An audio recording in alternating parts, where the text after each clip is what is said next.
shutouts in his last 4 league games. All that, and the invalids are beginning to emerge from the cotton wool, including Barry Ferguson, recovered from that hamstring injury. And back in the side, Andriy Kanchelskis, Russian international, brought to Ibrox to provide pace and width, and was beginning to do that effectively before he broke his wrist in the Old Firm game. And back with the aid of a discreet bandage.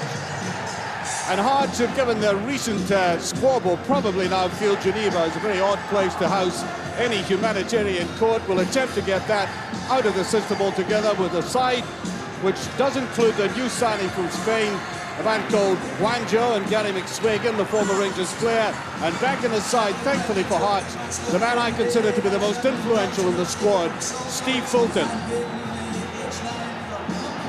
It's a very cold day at Ibrox, but I imagine the traditional fire of these two teams will give referee Stuart Dougal a lot of activity. Well now, every manager in the business has been telling us how welcome this 2 weeks break has been from domestic football. Not least the two men in charge today, Jim Jeffries and Dick Advocaat. Well, we shall see if it does benefit anybody. And by the way, sitting behind me are two spies from Bayer Leverkusen, obviously casting an eye on the Rangers, and will Rangers' performance today give them writer's cramp? Not playing passes out of defence like that they want.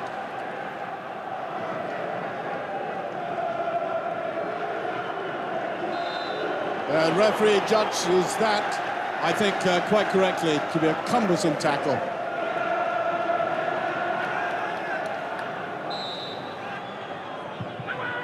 Come away in there, and Henry right underneath that, and I think there was a bit of curve in that ball there, requiring Henry to get underneath it quickly. Danger maybe at the near post here, with David Weir having come right forward to that position. Was touched away though. Van Bronckhorst coming away. Very good covering there by Salvatore. Very much engaged, and here's Flogo. Back to Salvatore. Flogo wanting to make the run on the right-hand side. That'll be a corner kick. Well, certainly Van Bronckhorst being a little bit optimistic. Putting that towards the far post. And Vidmar doing very well indeed, coming out of that, giving it to Kanchelskis, and this is a blistering pace this man has. All about the parting of the ball there, and that's brilliantly saved from Johansson. By far the most exciting moment of the game, all emanating from the Rangers penalty area. That very long pass, and watch this.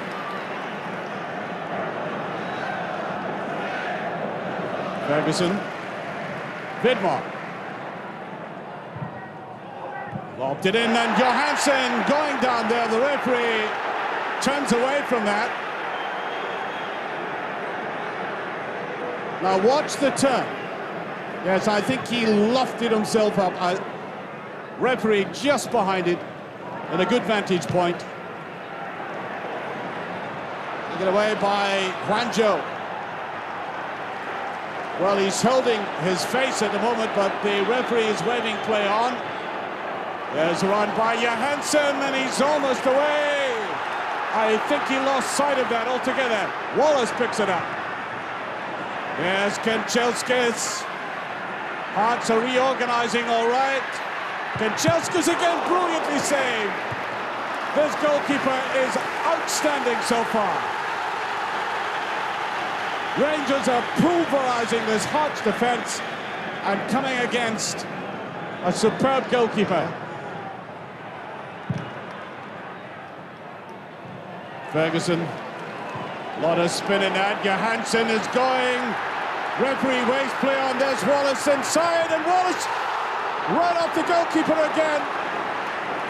Tremendous chance there again for Rangers. And the pressure is relieved. All credit to the way that Johansson picked this ball up. He went for it.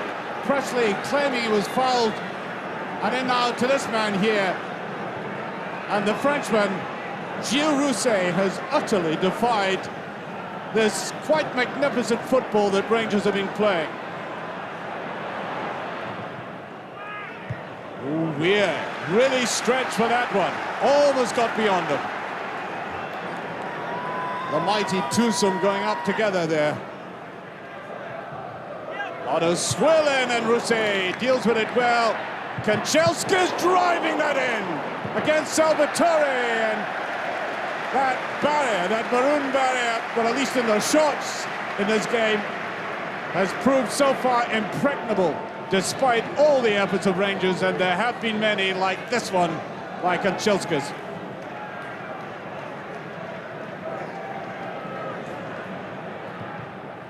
Just kept in play, Kanchelskis.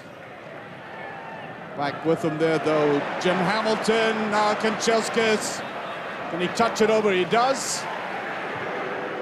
Here's Vidmar, and gets it back. Beautiful pass by Van Bronckhorst, and that's taken away by Rousset. Although, I think that ball might have been played slightly further away from the goalkeeper. As it was, once again, the French hand is out, and Rangers are thwarted. Hearts with everybody behind the ball now. Amoruso, that's ambitious, and it's a great job, though. This time he hit it to perfection. And Rousset is having one of these dream days.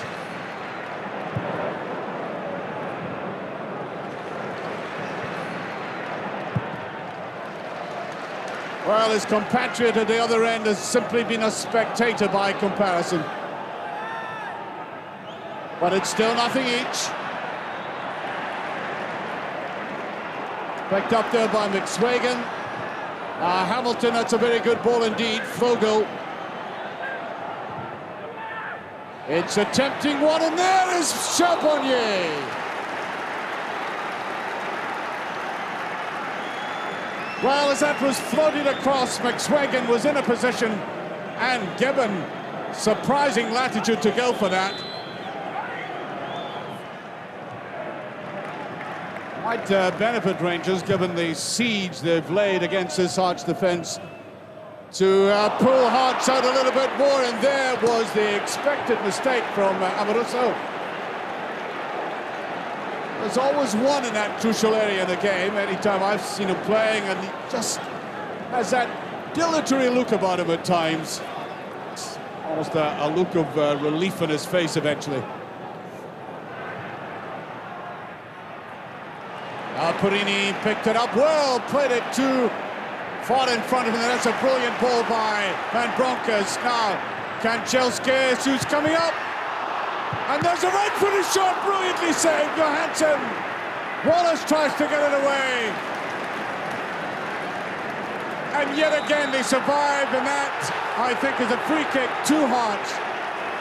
This man is having one of the most outstanding performances of a goalkeeper I've seen in a long while at Ibrox, and that was unique because that was Albert striking the ball with venom with, would you believe, his right foot. That very intelligently by Amoruso, and then he blots all that out. Well, there's a very good move by McSwagan trying to go in, and it's off the post, and another chance. That would have been an incredible and ironic ending to a half dominated by Rangers, and that had been put away, aided by the woodwork. There was nothing Charbonnier could do about that, as Amoruso left stranded eventually, and a former Rangers player stunned Ibrox with that one. Now Wallace coming to the outside, and Rangers win a corner with only seconds remaining of this first half. Here's Van Bronckhorst. It's deep, there's Amoruso down and touched away. Nobody coming up for it though. Albert, he's got to let fly with it. Took it, I think, with the outside of his foot.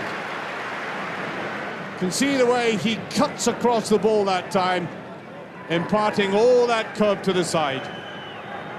Certainly has been entertaining in the way Rangers have attacked, the way Hearts have defended, and almost stole a lead right at the end, and I think the word steal would not be inappropriate because this first half has been dominated by Rangers, thwarted by this Frenchman here, Gilles Rousset, and for that reason, the game is goalless at half-time.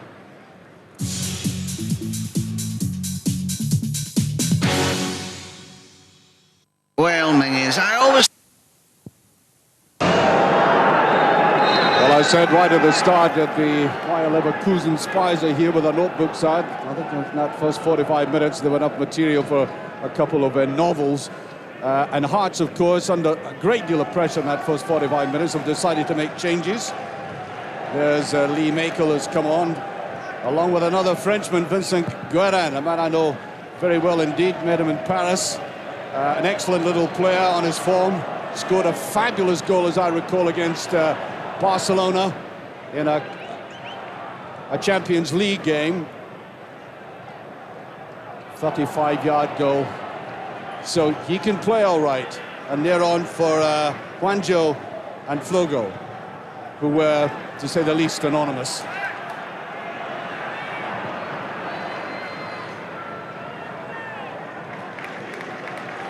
Here's Fulton. Hearts defence really came through a right battering in that first half, but they survived. Here's Wallace, though. Ritchie goes down. I don't think it was intentional, but the way that Wallace went after that, I think inevitably clicking the heels. Yes, they were worried men in that first half, but they've survived it thus far. Perini. And Ferguson again brought down. That was a very rash tackle there by Fulton, and the referee was right on top of it. A tackle that brought Dick Advocat raging out of his dugout there. Right in from the back, and a free kick to Rangers. Perini.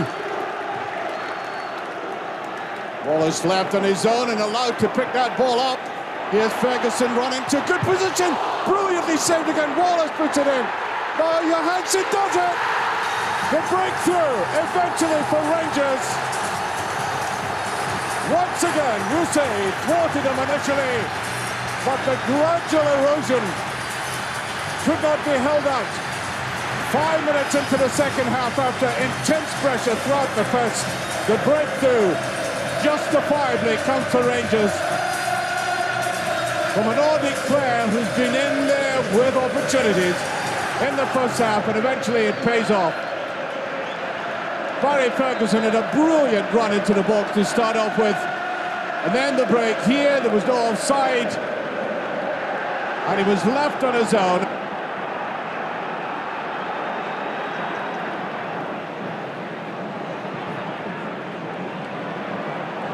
Alberts again, looking menacing. Here's Wallace. Swept in nicely, and Wallace touches it in and just passes. It's gone in. The ball eventually trundles over the line. Not the most elegant goal, but it certainly counted. It looked initially as if Rangers might squander that chance again. Here it is from Johansson. The ball up there for the taking. Shot in there by Wallace, touched by Rousset against the post. And there, Rod Wallace becomes the highest scorer for Rangers in the league with 6 goals. And away in that far side, got a McSwagan left on his own, and here's a ball picked up by Chris O'Neill in a good position. Neat little ball inside, and Henry rather panicked there.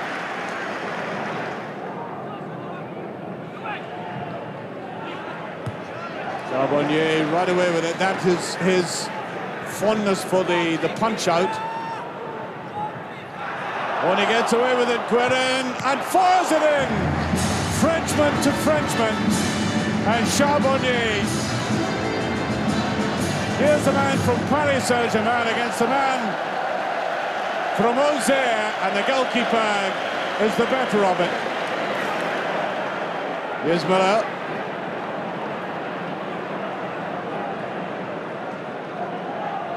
Alberts.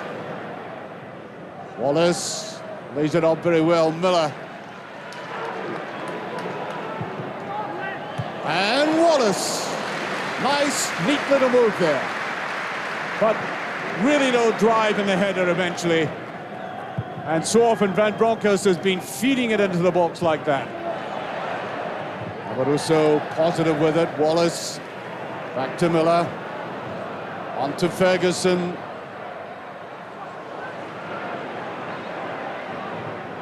Can he make something from midfield again? That's a very good ball to McSwagan. He'll let fly, and it's just past. Well, twice in a game, he's been able to elude that central defence. Remember the first chance in the first half. This was a much more difficult ball to take, but he made a very good try at it indeed.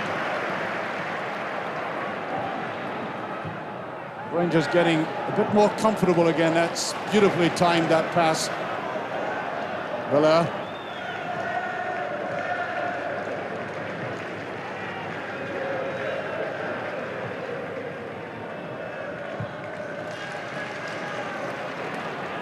Well, Ferguson was right at the fulcrum of that move. Here's the German again, though.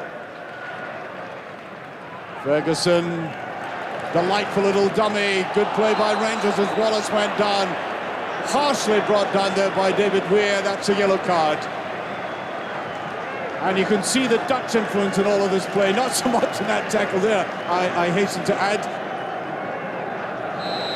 And will Rangers end with this touch of flamboyance again from this big German howitzer? Almost, now let's cut the head. Shoot, had it taken off him that time. It's really bulleted it. Corner kick.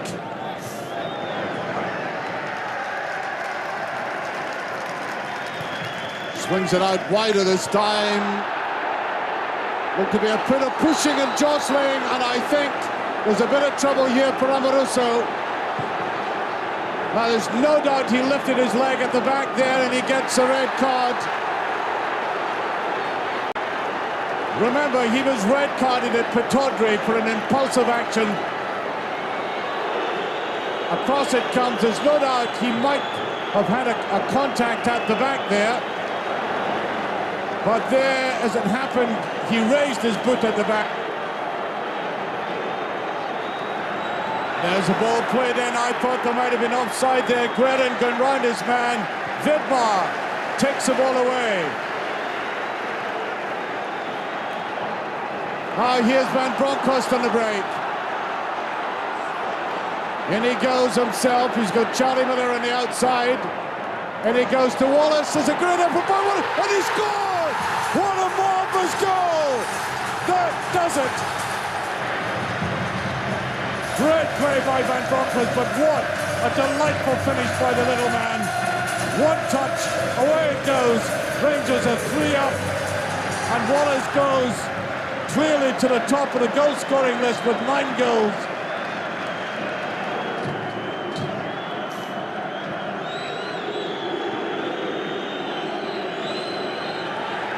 And there goes the final whistle. You can only describe this as a comprehensive victory for Rangers, turning in perhaps one of the best team performances I've seen at Ibrox in years.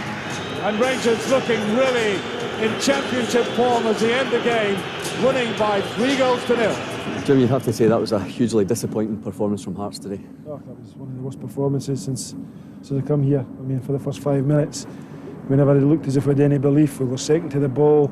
We didn't compete as well. Rangers had more desire to win it. And if you're going to come to Ibrox and or you have plans to be successful, you've got to at least put up. You've got to know that you've got to have desire and commitment and application, and we didn't have that today. Yeah, we had to chance 3, 4, 5 chances to score a goal, but we didn't. And again, that has also something to do with their goalkeeper. He did excellent. The second half, yeah, the chance we got, we scored, and that was in our advantage. You looked very annoyed today when Amoruso was red carded.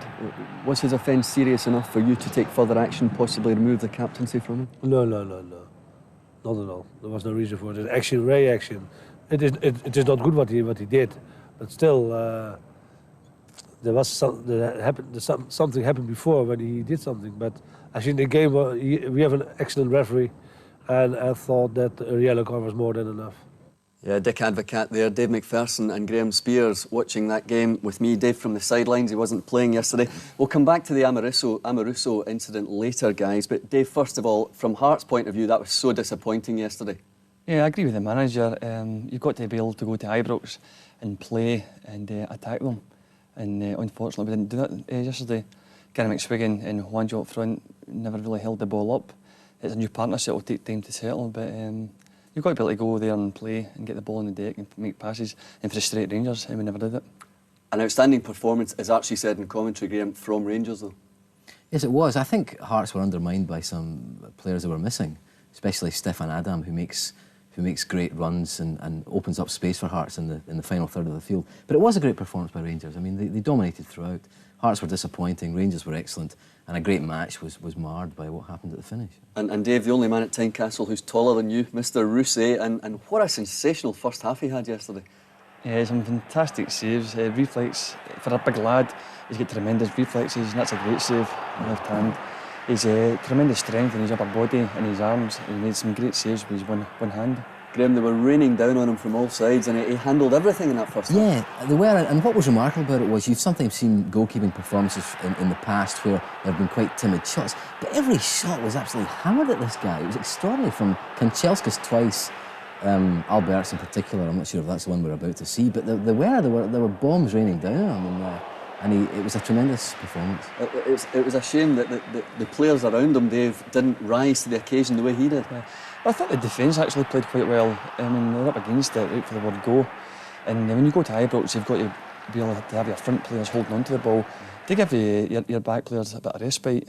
It never happened yesterday, and I actually felt sorry for the defence and Big Jules to lose 3 goals. Yeah, and even Graham, at the Rangers' first goal, he makes a great save and is unfortunate with the way the ball breaks. Yes, I know, he really did well. It was a fine save from Barry Ferguson, and Johansson, who's having a great time, a new lease of life under Dick Advocat, he took it well. But yes, it is, as you said at the top of the programme, it's remarkable that in one sense he was a great nomination for the man of the match, and his team were given a drubbing in the end. It's strange. And people keep saying that Rangers need another striker, and yet Rod Wallace, I think those goals yesterday make it 9 and 15. When we see the second and third goals coming in, he just keeps doing it for them. Yeah, he's turned out to be a great acquisition. He was not the great heralded arrival when he first came. I mean, Van Bronckhorst and Kanchelskis and even Amato got much more of the limelight than Rod Wallace did. But rather like Henrik Larsson at Celtic just now, when Rangers have been having a bad time, it's been Wallace that's kept them going, and he's turned out to be their most significant purchase so far. He looks a very difficult player to play against, Dave. Well, I've played against him before, and he's very tricky. He's great on the ball, and he makes some excellent runs behind you. And I mean, he deserved his goals yesterday. He worked really hard, and he made a lot of good positive runs, and took his chances well. Graham, the sending off, we saw Dick Advocat not quite defending his captain there, but saying it was only a yellow card offence, he shouldn't have walked for it. What did you make of this? Well, I don't like Amoruso's style on the pitch. I mean, I just wish Amoruso would remember he's on a football pitch and he's not on a catwalk, and he should act as a player. Now, this kind of thing, you could say this is a soft incident, but when he raises his leg there, the referee's got no option but to issue a red card. But it's his attitude throughout that annoys me. He kind of abdicates responsibility as a captain. He never takes responsibility for errors on the park. He's always looking to blame somebody else. And the recurring image of Amoruso in a game is of him walking away, shrugging his shoulders. It's never my fault, it's always somebody else's fault. That, to me, is not the attitude of a team captain. Okay.